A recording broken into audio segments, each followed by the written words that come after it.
From Bravery Media, this is Appendix B, candid conversations about higher ed in 10 minutes or less. And now here are your hosts, Kristen Van Dorn and Joel Goodman. So one thing that a lot of organizations don't think through entirely when they're purchasing new software or they're planning for their marketing tech stack is what the staff user experience is going to be like inside these tools. And if your product is ugly or inefficient or tough to learn, difficult to remember where things go, how often people enter that tool will totally depend on whether or not they enjoy it.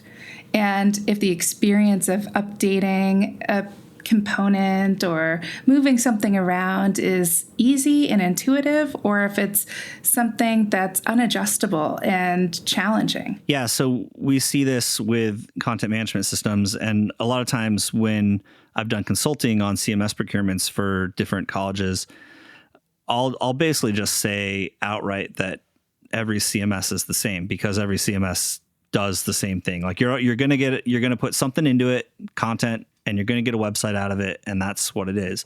But the thing that makes the difference is whether the experience of actually managing that website, of entering that content, of creating new pages or moving pages around or doing, the day-to-day stuff that you need to do as someone that's producing a website. If that experience is no good, then that deeply affects the processes, the happiness of how you're going to use it.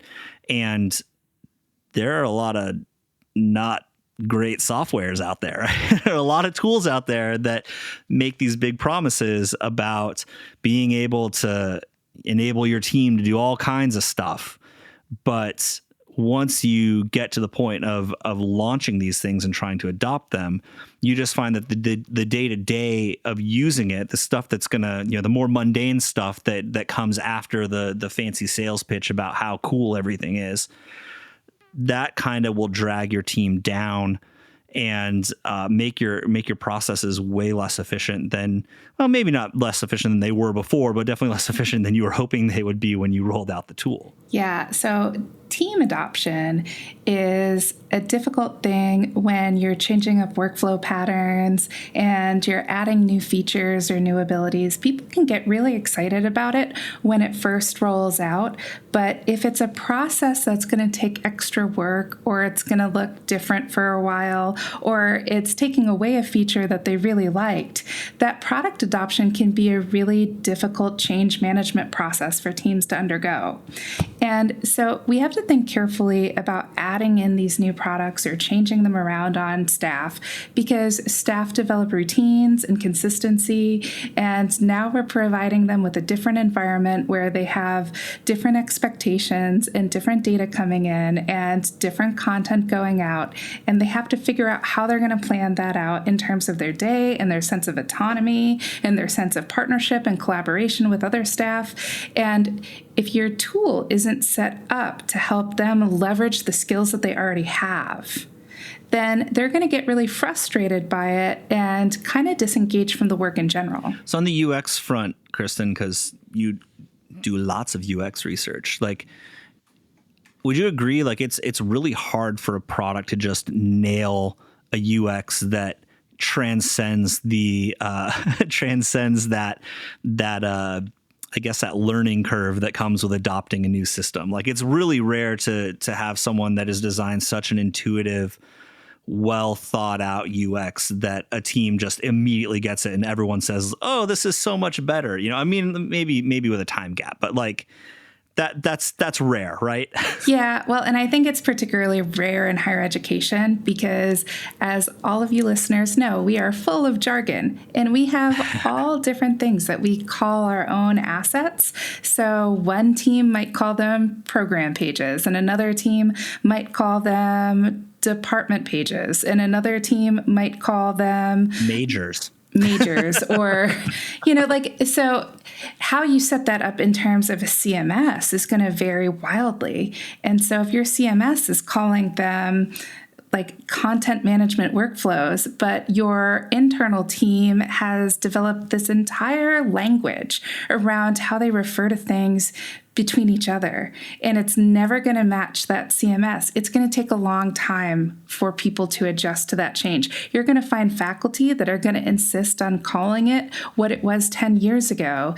And a new staff member is going to not have any idea what they're talking about. An old staff member is going to have to decode it for them. It's part of the frustration of just being in an environment where we have this likelihood of developing our own vocabulary for these items. It's going to transcend the tool. So your best bet is to find a tool that can help accommodate that without requiring a lot of development or carrying over a lot of tech debt for your specific instance. And we see a lot in higher ed, this tendency to get caught up in the, I guess, like the promises, the shiny promises that every tech company will, kind of puts forward, so that you will buy it. Like it's very kind of I don't want to say higher ed's gullible, but it's that sales pitch that's just entirely too enticing and doesn't really get to those realities of what the product might be on a day-to-day standpoint. But you get into it and you end up sinking all this cash into rolling something out, and then everyone hates it. And then, or it doesn't do what it was supposed to do because you worked with a bad partner, or, you don't have the staff internally to maintain it. You don't have the funding to hire the staff to maintain it going forward. But you end up spending all this money on something new and shiny, and then you feel kind of stuck because of it. And with budget cycle, sure, why not? But I think it's part of why higher ed has this tendency, even on like web redesign fronts, to go through a redesign every 4 to 5 years. It's dump a bunch of money into it, and then you don't have the people on staff to maintain and to really pay attention to what's going on. You may have the staff to use it. I mean, they may hate the CMS, they may hate that side of it. Maybe they're not. Maybe they like it, but eventually your website's not actually doing the things that you were trying to make it do when you set it up. And then it's time to rethink the whole thing. It's time to switch CMSs, or, redesign the website, or buy a new thing to go on it. And it's just this cycle, because I don't know, like the root cause of that. What do you think the root cause of that is? Is it naivety? Is it like just not having the expertise on staff to be able to see through it? I don't know. Well, I think it's a couple of things. So let's put CMS aside for a second. Sure. Let's just talk about any tech adoption. I think that there is a lot that can be discovered and accounted for in a robust planning process. And the more you plan, the better off you're going to be.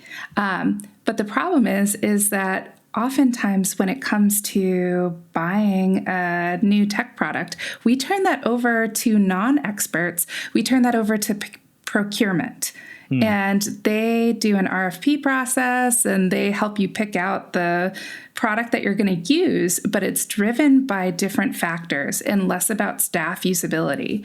And so what I usually recommend is doing usability at the product purchasing level, so that you can really get a sense for what that administrator backstage side looks like. How robust is it? How easy or intuitive is it to pick up right off the bat? And then where are the places where you have the power and the ability to make adjustments on your own versus what is it going to take some developer time to do? The other piece of it, I think, is that we don't think fully through the integration process of some of these tools. So oftentimes we'll purchase them with this big promise of this integrates with this software or that software, but we haven't set up the disciplined framework for how we're going to run those integrations so that overall we get a workflow that makes sense to staff. Thanks for listening to Appendix B. Our theme music is by Joel Goodman himself, and if you've got thoughts or opinions, we'd love for you to share them with us. You can do so at Apple Podcasts, or if you have telekinesis, you can use that too. Also, be sure to check out our newsletter at bravery.fyi, and we will be back next week. Thanks.